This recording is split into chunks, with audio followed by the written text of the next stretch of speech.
Puji Tuhan, Shalom Bapak Ibu Saudara mahasiswa-mahasiswi STT Rumah Murid Kristus. Hari ini kita masih dengan hermeneutika, mata kuliah hermeneutika, dan kita akan membahas pada topik yang berikutnya yaitu praanggapan. Praanggapan itu apa sih sebenarnya? Kalau sebelumnya saya sempat membahas bahwa pada akhirnya fokus kita akan kepada sumber dari kebenaran itu, siapa yang menafsir, dan bagaimana situasi dan kondisi ketika menafsir. Itu yang menjadi dasar kita untuk melihat dari betul atau tidaknya, tepat atau tidaknya satu penafsiran atau satu penerapan dari hermeneutika. Dan kita akan masuk pada praanggapan. Nah, sebenarnya apa itu praanggapan? Praanggapan itu berasal dari bahasa Inggris. Praanggapan bisa juga dikatakan presuposisi. Berasal dari kata to presuppose, yang dalam bahasa Inggris berarti to suppose beforehand. Yang ini menjadi istilah yang diartikan menduga sebelumnya atau dugaan sebelumnya. How supposed to be, bagaimana kita memikirkan, kita menduga. Jadi ketika seseorang pembicara atau penulis mengujarkan sesuatu, atau yang pemilik atau yang menjadi sumber informasi mengungkapkan sesuatu, ia sudah memiliki dugaan sebelumnya tentang kawan bicara atau hal yang dibicarakan. Atau bicara sebaliknya, bagaimana seorang yang menerima informasi sudah punya dugaan sebelumnya. Dia punya sesuatu yang memang sudah dia tangkap, sudah dia miliki. Ketika dia menerima informasi, dia sudah punya sesuatu yang menjadi dugaan, sesuatu yang menjadi bekal untuk dia membentuk atau memaknai suatu informasi. Saya akan jelaskan melalui satu pendekatan ilmiah bagaimana praanggapan itu berasal, bagaimana pendapat, bagaimana pedoman, bagaimana keyakinan, bagaimana informasi di dalam kita akan menjadi praanggapan kita sebelum kita menerima informasi berikutnya. Dan di sini saya tulis informasi yang ada di dalam kita ditambahkan informasi yang masuk. Informasi yang masuk itu disebut talamus atau benih. Jadi benih yang masuk atau hal yang masuk. Tuhan Yesus juga sempat bukan menyinggung, tapi lebih memberikan perumpamaan tentang benih yang ditaruh di tanah yang berbatu-batu, di pinggir jalan, tanah yang baik, tanah yang tipis. Artinya ini bicara si penerima informasi, penerima benih ini akan menentukan benih ini jadi apa.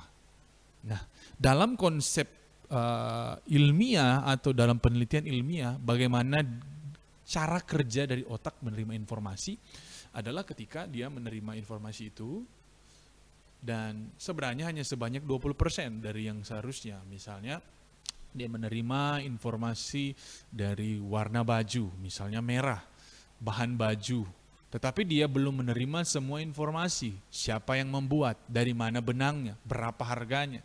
Karena ketika informasi yang pertama masuk, hanya 20% kemungkinan dari seluruh informasi yang seharusnya atau fakta yang seharusnya dia terima. Maka dari mana sisa 80%-nya? Karena kan 100%, dan 80%-nya dari mana? Dari yang apa ada di dalam dia. Jadi apa yang sudah ada di dalam otaknya, ketika yang di dalam otaknya, dalam pikirannya adalah suatu informasi tentang bahwa kalau baju berwarna putih itu identik dengan seorang ibu rohani, ya kan? Atau dari satu denominasi tertentu, kalau baju putih-putih dari satu denominasi gereja tertentu, itu datang karena dia dari golongan denominasi itu. Tetapi kalau dia dari non-Kristen misalnya, maka dia akan berpikir itu adalah maaf bicara mungkin ulama atau seorang yang di dalam bidang keimanan. Jadi bagaimana dipengaruhinya praanggapan seseorang itu dipengaruhi dengan apa yang ada di dalam dia sebelumnya. Seperti apa yang Alkitab katakan, bagaimana mata dan telinga kita mempengaruhi informasi yang masuk sehingga membentuk satu makna. Nah, seperti yang saya singgung tadi, Tuhan Yesus juga menggunakan itu. Tanah itu ibarat kita, tanah itu ibarat kita yang menerima informasi, tetapi kondisi tanah itu akan mempengaruhi bagaimana informasi itu merespon dan bereaksi, bagaimana informasi itu menjadi benih yang bertumbuh. Nah, saya tulis di sini bahwa reaksi yang dihasilkan sangat tergantung pada informasi yang ada di dalam kita, sehingga menghasilkan peranggapan. Jadi apa yang ada di dalam kita akan mempengaruhi apa yang masuk. Itu yang disebut dengan peranggapan. Nah, konteks yang kita bicarakan di pembelajaran kali ini adalah firman Tuhan. Informasi firman apa yang masuk ke dalam kita? Firman itu lebih kepada kebenaran, bukan sekedar informasi biasa memang. Tetapi kalau kita bisa samakan seperti informasi yang masuk, maka ketika kebenaran firman itu masuk ke dalam kita, kita belum bisa melihat secara menyeluruh, tetapi kita akan dipengaruhi oleh 80% sisa informasi yang memang sudah ada di dalam kita. Maka itulah yang disebut dengan peranggapan, bagaimana kita menyimak, memaknai sesuatu. Itu tergantung dengan apa yang ada di dalam kita. Maka perlu sekali kita memperhatikan bagaimana peranggapan menjadi suatu hal yang harus kita waspadai. Suatu hal yang harus kita sadar bahwa ada bahaya dalam hal ini.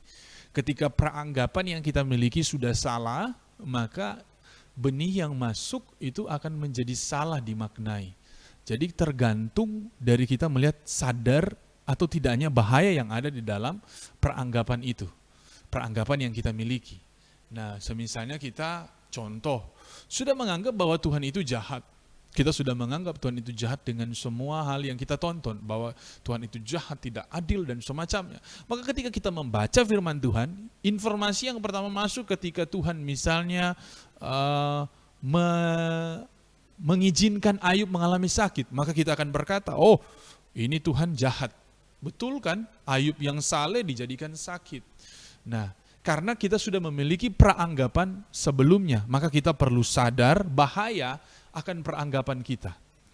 Dan yang kedua, perlu sekali kita menganalisa dengan sejarah yang kritis atau dengan melihat benar-benar bukan sekedar di permukaan dari firman atau kebenaran yang kita sedang tafsir. Kita benar-benar harus dalami, betul-betul melihat dalam kedalaman dari firman dan kebenaran itu.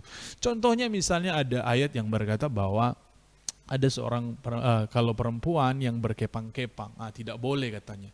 Nah, konteksnya itu apa? Kalau di zaman sekarang berbeda dengan zaman dulu. Tapi karena kita sudah punya peranggapan bahwa berkepang-kepang itu tidak boleh, tanpa melihat sejarahnya bahwa di saat itu adalah konteks dari seorang perempuan yang bekerja yang tidak baik, yang tidak mulia, yang tidak halal kalau bisa dikatakannya, yang tidak berkenan di mata Tuhan. Mereka biasanya menggunakan simbol atau tanda mereka berkepang-kepang. Nah, hal inilah yang perlu kita waspadai dan perlu kita kritisi dalam pengkritisan yang sehat. Yang terakhir, karena kita sudah tahu bahwa peranggapan itu sesuatu yang bahaya, kita harus bersedia menerima bahwa peranggapan kita dapat diubah oleh firman. Kita punya persepsi, kita punya cara berpikir dan perlu diubah. Makanya kata bertobat, kalau kita singgung dengan kata bertobat itu metanoia. Perubahan apa? Perubahan cara berpikir. Cara peranggapan yang lama diganti dengan anggapan yang baru. Cara kita melihat dosa seperti apa diganti dengan yang baru. Cara kita melihat firman Tuhan seperti apa di zaman sebelum kita kenal Tuhan berbeda dengan saat kita kenal Tuhan. Nah, makanya perlu sekali kita dengan sadar akan bahaya dari peranggapan, menganalisis dengan kritis. Jangan sampai peranggapan kita ternyata salah dan bersedia menerima kalau memang salah.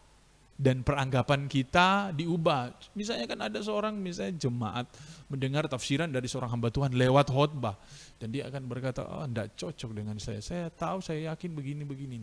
Karena sudah ada peranggapan sebelumnya. Maka firman Tuhan itu mengubah peranggapan yang salah. Kita harus bersedia merubah dan menerima ketika kita harus diubah oleh Alkitab atau firman Tuhan. Nah, berikutnya, yang perlu kita hindari, karena kita udah tahu, sadar bahwa peranggapan yang salah itu sangat berbahaya. Kita harus memiliki peranggapan yang benar. Yang pertama adalah Alkitab itu diilhamkan oleh Allah. Artinya sesuatu yang memang benar-benar datang dari Tuhan, yang benar-benar sumbernya dari Tuhan. Kalau kita pakai konteks sekarang, kita punya cloud, kita punya awan tempat menyimpan, Google Drive, kita punya tempat menyimpan misalnya tempat-tempat menyimpan yang bersifat online atau melalui satu situs yang punya tempat penyimpanan. Kita mendownload apa yang ada dari mereka. Maka sumbernya dari mereka. Nah, kalau firman Tuhan itu kita ibarat mendownload dari Tuhan. Sumbernya dari Tuhan. Itu datang dari Tuhan. Itu pengilhaman secara sederhana. Dan kalau kita tahu itu datang dari Tuhan, kita harus percaya dengan punya anggapan seperti ini. Bahwa Alkitab itu tidak salah. Dan Tuhan tidak mungkin salah dalam mewahyukan, mengilhamkan firman Tuhan bagi manusia. Jadi dia bersifat inerransiatif dan infallibility. Artinya tidak mungkin salah firman Tuhan karena dijaga oleh Tuhan.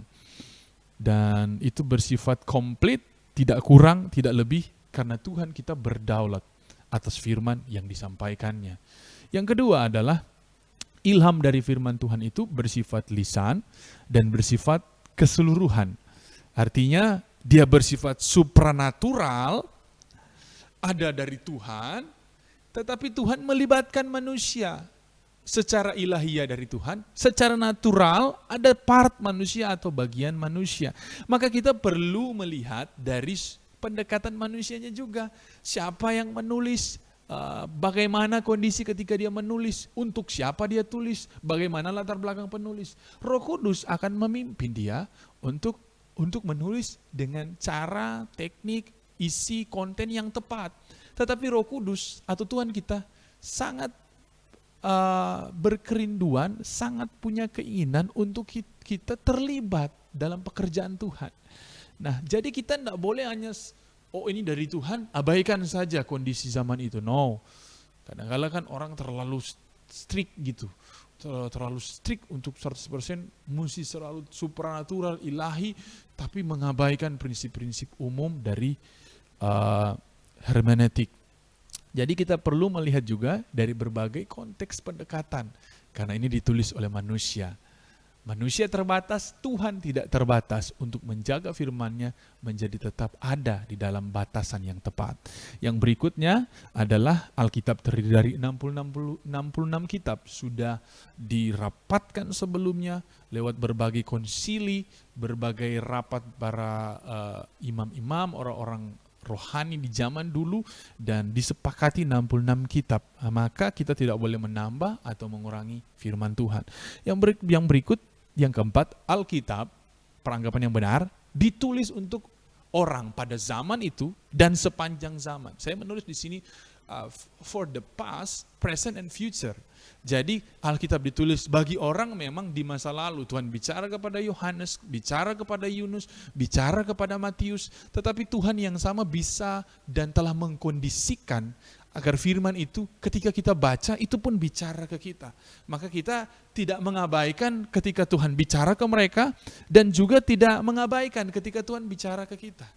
Jadi untuk past Tuhan bicara, untuk present Tuhan bicara saat ini, saat kita membaca firman Tuhan, dan untuk future ketika firman Tuhan itu juga diberitakan bagi orang yang akan ada di masa yang akan datang. Misalnya kalimat ayat kasih akan menjadi dingin. Kasih akan menjadi dingin. Tuhan bicara kepada orang yang ada di masa depan, tetapi kepada orang masa lalu untuk diperlihatkan bahwa di masa depan akan seperti itu. Dan betul seperti yang terjadi sekarang, bahwa walaupun bicara di masa lalu, dia ada di masa kini untuk kita antisipasi, untuk kita tahu bahwa di masa depan bahwa firman Tuhan juga berbicara. Jadi Alkitab itu ditulis untuk orang di zaman itu. Konteks bicaranya betul untuk Yesaya, betul untuk Yeskiel, betul untuk Daniel, betul untuk Abraham, betul untuk setiap tokoh-tokoh Alkitab. Tetapi betul juga itu bicara kepada kita. Itu peranggapan yang benar. Seringkali orang memiliki peranggapan yang salah bahwa itu hanya dikatakan untuk orang zaman itu, bukan untuk kita. Nah, yang kelima,